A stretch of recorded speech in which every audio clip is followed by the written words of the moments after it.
Hi అందరికీ. So ఈరోజు నుంచి మనం వీడియోస్ లెంతీ వీడియోస్ చేద్దాం అనుకుంటున్నాం ఇన్స్టెడ్ ఆఫ్ షార్ట్స్ కూడా కాకుండా. సో అలాంటిది ఏం చేద్దామని అనుకుంటున్నప్పుడు కనీసం మీకు హెల్ప్ అయ్యేటట్టు తీయాలి, ప్లస్ రియల్ ఉండాలి, ట్రూ ఉండాలి, ఫేక్ వద్దు మనకి. ఎందుకంటే ఫేక్ మస్తు వింటాం ఇక్కడి నుంచి అక్కడి నుంచి వచ్చినాయి. సో మన లైఫ్లో అయిన ఎక్స్పీరియన్స్ మీతో షేర్ చేసుకుందాం అని చెప్పి నేను అనుకుంటున్నాను అనమాట. సో ఏంటంటే నాకు ఒక వన్ ఇయర్ ముందు చాలా ఏమైందంటే కార్పొరేట్లో జాయిన్ అయినాం. అసలు చిన్నప్పటి నుంచి మనం అనుకోలే కార్పొరేట్ జాబ్ చేస్తాం, సో కాల్డ్ సాఫ్ట్వేర్ జాబ్ చేస్తామని చెప్పి అనుకోకుండా అక్కడికి వెళ్ళినాక నాకు కొంచెం మొత్తం టాక్సిక్ అనిపించింది అనమాట. నాకు ఏం అర్థమవుతలే, నేను ఏం చేస్తున్నా, అసలు ఏంది, ఎందుకు వచ్చినా ఇడికి అనే థాట్లో ఉన్నాను అనమాట నేను. సో నేను one of the senior manager ఉన్నాను నాకు. సో అతనికి చెప్తున్నాను అనమాట, డైలీ అతను డైలీ స్మైల్ ఇచ్చి వెళ్తాడు అనమాట. కొత్త కదా అలానే అంటూ చాలా సీరియస్ అయిపోయి వెళ్ళిపోయాను అనమాట. నేను జాబ్ రిజైన్ చేద్దాం అనుకుంటున్నా. సో అంటే ఎందుకు అని అడిగాడు.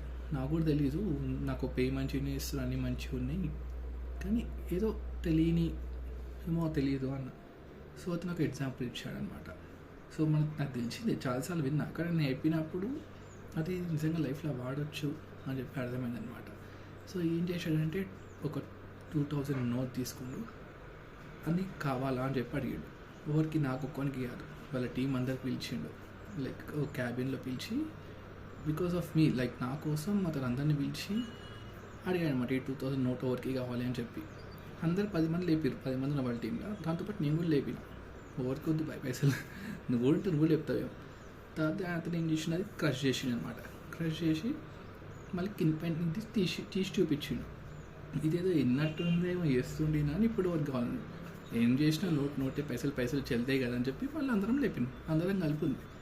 సరే అందరూ వెళ్ళిపోవాలని వెళ్ళిపోయినాడు. నేను కూర్చున్నా, నీకు ఏం అర్థమైంది అన్నట్టు. నాకేం అర్థమైంది, పైసలు ఇస్తాను, ఊరికి ఇస్తావేమో అని చూస్తున్నా అని చెప్పి నాకు అట్లా అర్థమైంది. తర్వాత ఏంటంటే, సో దీనికి ఒక వాల్యూ ఉంది, దాని వాల్యూ నీకు తెలుసు, దీన్ని ఏం చేసినా దీని వాల్యూ తగ్గదని దానికి తెలుసు.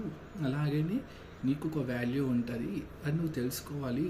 అప్పుడు నీ వాల్యూ ఏందో, నువ్వేందో నీకోసం గెలుచుకున్నప్పుడు నీ వాల్యూ ఏందో నీకు తెలుస్తుంది, లైఫ్ ఏందో తెలుస్తుంది అని చెప్పి చెప్పిండు.